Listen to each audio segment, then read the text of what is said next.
Over the last 3 or so years, my relationship with social media has drastically changed, specifically with platforms like Instagram, Facebook, Twitter, and TikTok. I went from somebody who spent every hour on social media to somebody who barely uses it at all now. It all started in 2020 when I decided to stop posting content onto the platforms. The next phase was to further and further limit the amount of time I spent consuming content on these platforms. It started with the iPhone screen time feature, but ultimately resulted later on in me just completely deleting the apps off of my phone completely. Today, I'm going to share 8 lessons that I learned from being off of social media and answer questions like, was it worth it? And would I go back to the platforms in the future? Before we jump into the lessons, it's important to preface this conversation by saying that social media, like just about everything in life,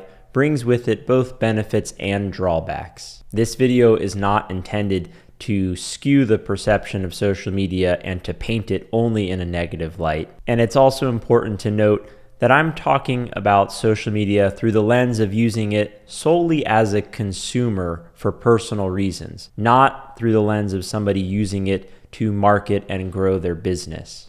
Lesson 1. Social media is used to fill gaps of idleness when we don't want to be alone with our thoughts. I remember the most concerning part of this process right at the start was not having anything to do when there were little moments of downtime. Maybe I was waiting in line to be seated at a restaurant, or my significant other had to use the bathroom during a meal at a restaurant and I was sat there alone waiting. It had become completely second nature, an automated response to just pull my phone out and jump onto Instagram during those moments. Social media becomes an escape from things that are stressing us out. Those late nights when you're up in bed, stressing or worrying about something and having difficulty falling asleep, it's so easy to pull out your phone, jump on social media, and get your mind off of it. Whereas not having those apps to fill those voids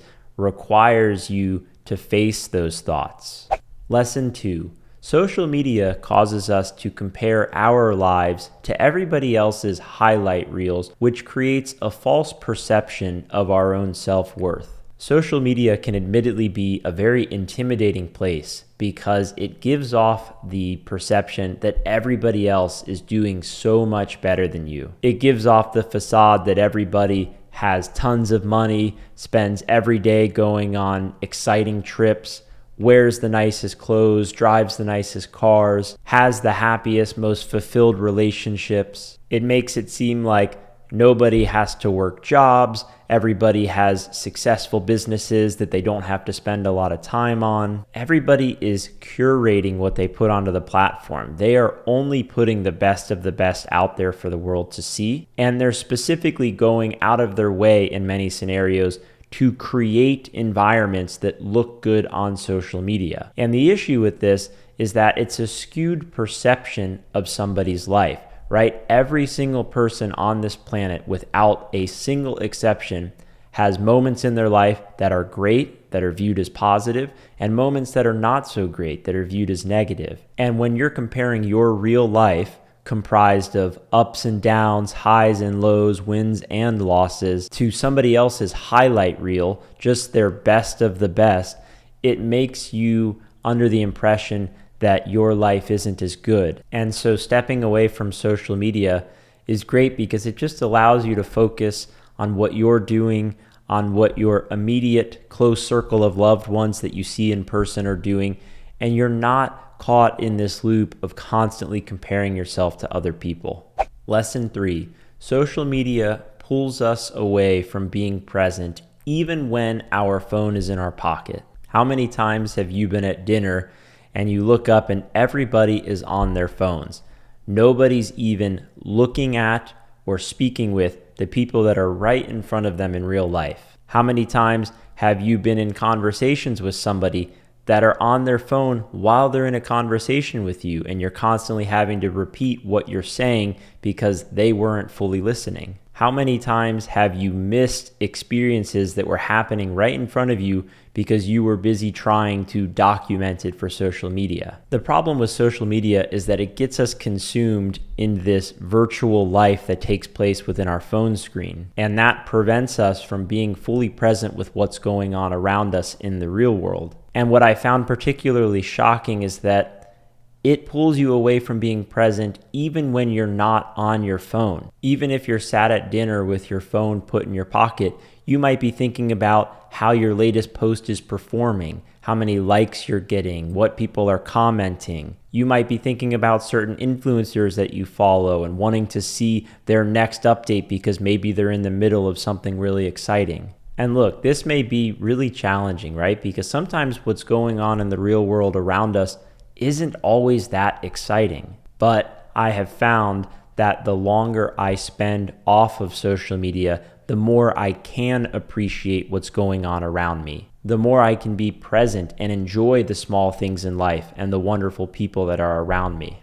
Lesson 4. Social media gives us the procrastination we want when we are afraid to take the actions we need to. Have you ever had days where at the start of it, you set out a list of tasks that you needed to get done, but you felt so overwhelmed by it that you didn't jump right into it? Maybe you jumped on social media first and you ended up spending hours there and not getting anything done that you needed to. When there are actions or tasks in front of you that are stressful, overwhelming, maybe even intimidating, social media creates the perfect distraction from it. The excitement that you derive from the platforms makes you feel in a weird way almost as if you're being productive, as if you're getting something done, until you finally set it aside and take a step back and realize that you just wasted a bunch of time that could have been spent on something more meaningful. And look, taking action can be very scary. Maybe there's a new hobby you've always wanted to try,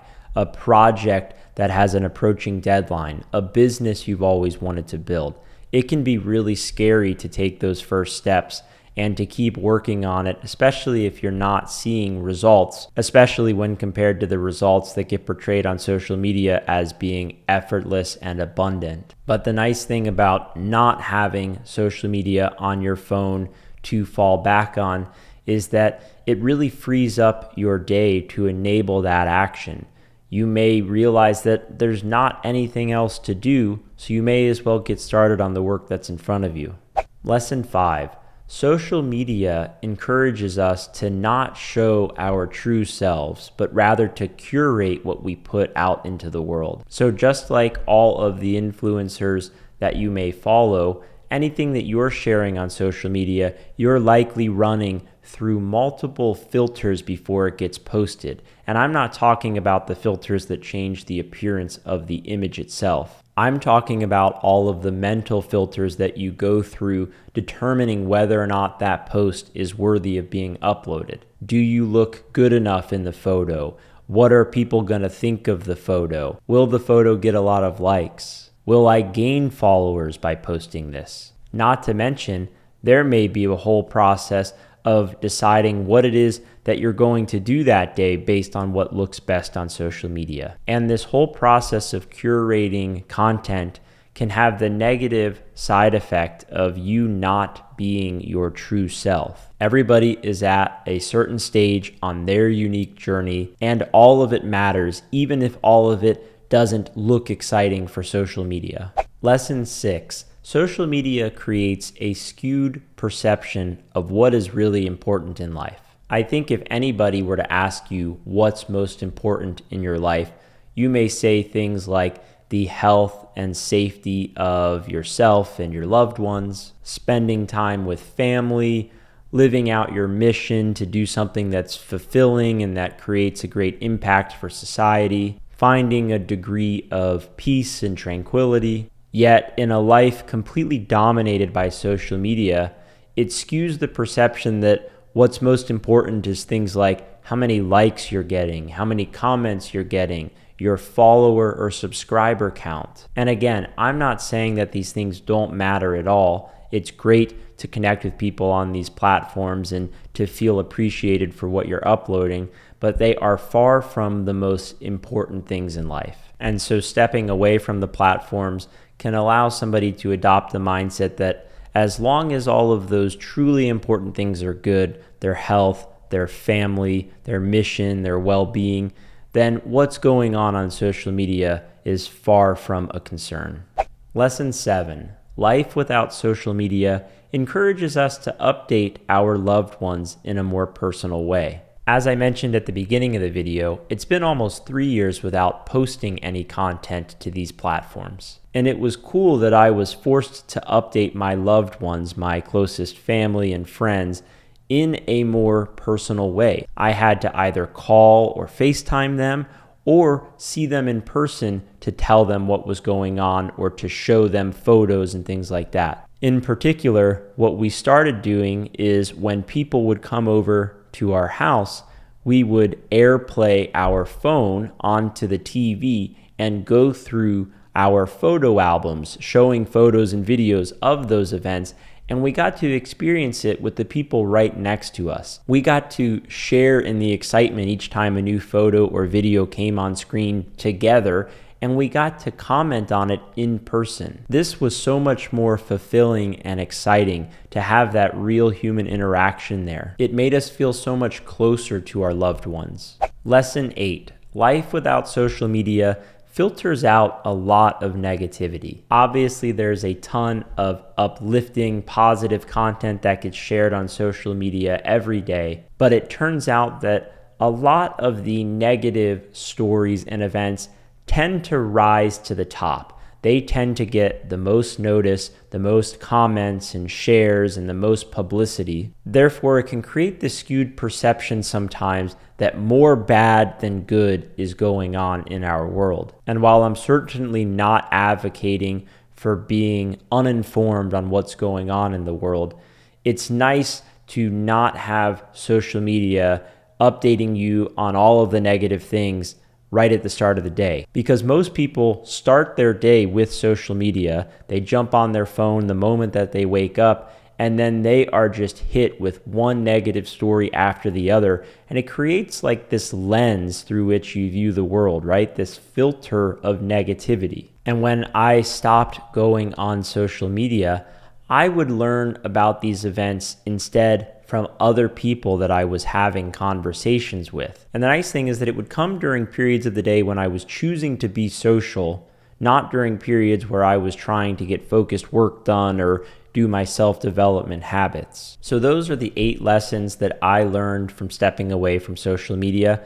And so now to answer the questions addressed at the start, the first one is, was it worth it? I absolutely would say yes. It is a really great experiment to try. It was a little bit frightening at the start, if I'm completely honest, and it was really tough to break the habit of jumping onto social media in any free moment of the day. But the pool of social media lessened and lessened as each week went on. And it then got to the point where I felt like I wasn't even really missing anything anymore. I filled the space that social media once occupied with other things in my life, things that were far more meaningful, like reading, practicing yoga, going for outdoor walks. And the second question is, would I go back to social media? To this day, I've kept apps like Instagram, Twitter, TikTok, and Facebook completely off my phone,